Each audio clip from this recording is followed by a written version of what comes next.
I left Nepal. It was my birthday, so I stayed with my dad for 2 weeks.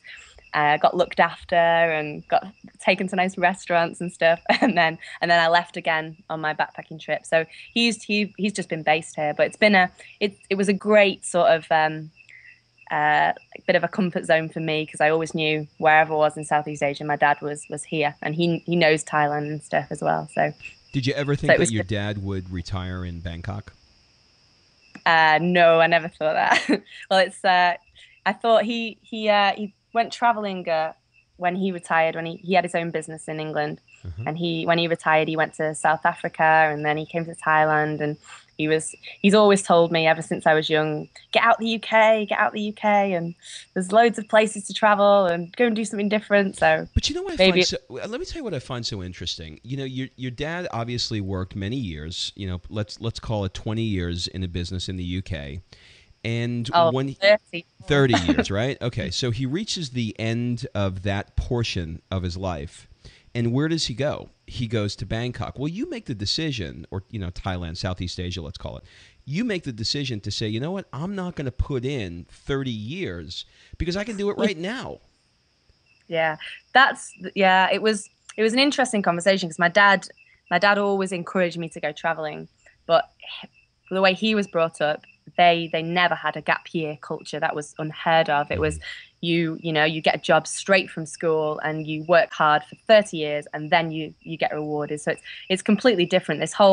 When I was saying to my dad, I'm going off traveling, it was like, well, life isn't just a dream, you can't just completely do, but I think it's just a different generation. So my dad's, I don't know how old he is, 56 or something. I hope he's not going to listen to this, but that was very much, he had his own business. He was so ready to leave the UK. He was so fed up of working in his job at the end of it. And what about your mom? To go out.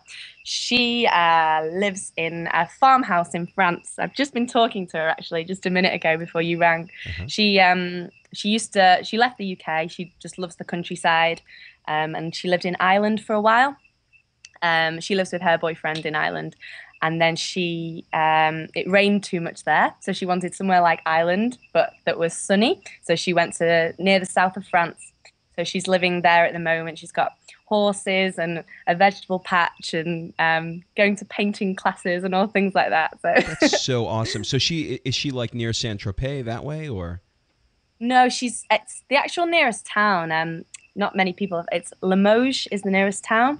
It's really out in the countryside. There's lots of sort of wine groves, and it's real sort of French little towns, and it's lovely. It's a really nice place. I'm going to visit her over Christmas, so. You should have your mom listen to the first podcast in this series. I did an interview with a lady who was married for, I think, 20 or 30 years here in the States in Iowa.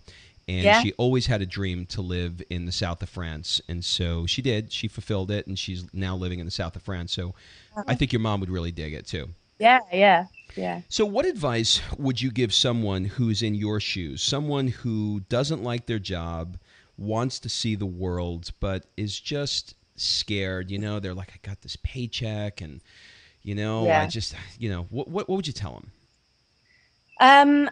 I think the worst thing for me was carrying on working and then regretting not doing it. It's that fear of, oh, well, what if something happens, and what if but you can't not do it. The worst thing is sitting there and regretting that you've not done it. There is some famous quote. It's the Mark Twain one, 20 years from now, you'll regret the things you didn't do more than the ones you did do. And I so believe in that.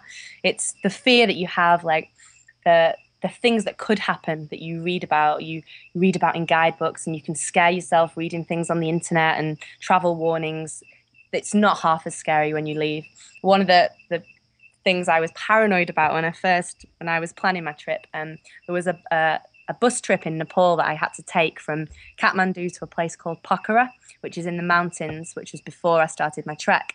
And I remember the guidebook, a sentence in the guidebook that said, you will not pass a one mile stretch of road without seeing the burnt out carcass of a bus crushed into the canyon below.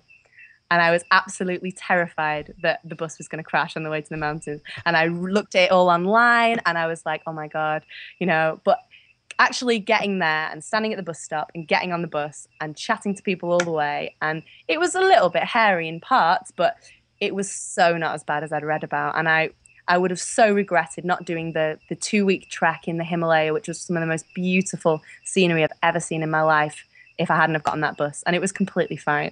So it's the things that you scare yourself about before you go. You've just got to do it. Just got to do it. Great answer. I've actually never heard that Mark Twain quote, which is really great. I just wrote it down. Yeah. There's another one as well. I heard someone tweeted it the other day. There's I think it's Richard Branson, and he said, the brave may not live forever, but the cautious do not live at all. And that's that's great.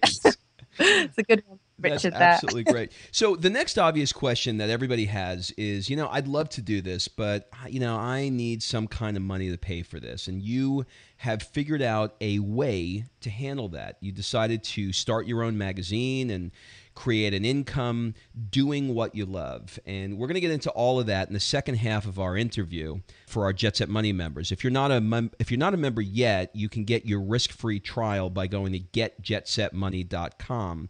But for now, if our podcast listeners want to get in touch with you or sort of follow your adventures, what's the best way for them to do it?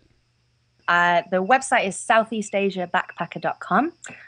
So you can find my email address on there. It's just info@southeastasiabackpacker.com. I'm on Facebook. It's just Southeast Asia Backpacker on Facebook, or on Twitter. I'm Nikki Backpacker. There's millions of ways. I'll reply anyway, so that's fine. Awesome. Well, Nikki, thank you so much for doing this interview with us today. Okay, thanks a lot. That's it for this episode of the Lifestyle Design Confessions podcast. Remember, if you want to get a jump start on creating the income to live your jet-set life using our proven system, you can claim your risk-free trial membership to Jet Set Money by going to getjetsetmoney.com. And remember, excuses are over. It's time to live